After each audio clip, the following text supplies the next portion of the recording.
Ladies and gentlemen, as Minister for Foreign Affairs, I am proud of Belgium's continued commitment to humanitarian disarmament. Conventions such as the Anti-Personal Mine Ban Treaty are pillars of our collective responsibility toward conflict victims. Today, on behalf of the Belgian government and in my capacity as Special Envoy of the United Nations for the Universalization of the Ottawa Convention, I wish to express our deepest concern about the continuing impact of anti-personnel mines and other explosive remnants of war. Every day, innocent civilians, often children, fall victim to these weapons during, but also long after conflicts have ended. Mines destroy lives, hinder economic reconstruction, and keep entire communities in fear. That is why humanitarian mine action remains an absolute priority. We need to keep on detecting and destroying mines, educating people about the risks, supporting victims, and preventing new contamination. Belgium remains committed to a world without anti-personnel mines, alongside our international partners and civil society.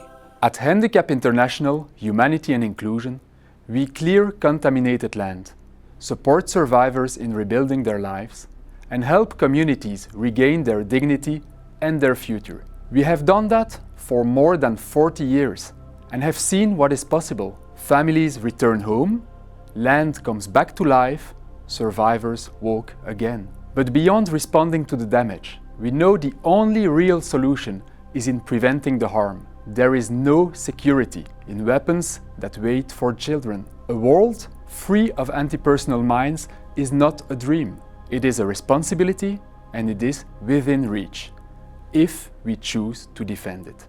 The detection of landmines is the biggest bottleneck in mine action. Apopos Innovation helped to solve that challenge. Our mine detection rats and technical survey dogs detect explosives more fast and more cost efficient.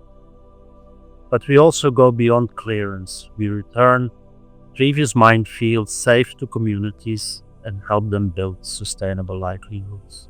In a context where international law is increasingly being challenged, the universalization of the Ottawa Convention is essential. Thanks to the Convention, millions of mines have already been destroyed and countless lives have been saved. The numerous accessions to the Ottawa Convention have created a strong stigma around the use of anti-personnel mines. Each state that joins the Convention takes a step toward a safer world for civilians, free from the threats of anti-personnel mines. Each accession means fewer victims, more hope, and a strong message of solidarity with the most vulnerable.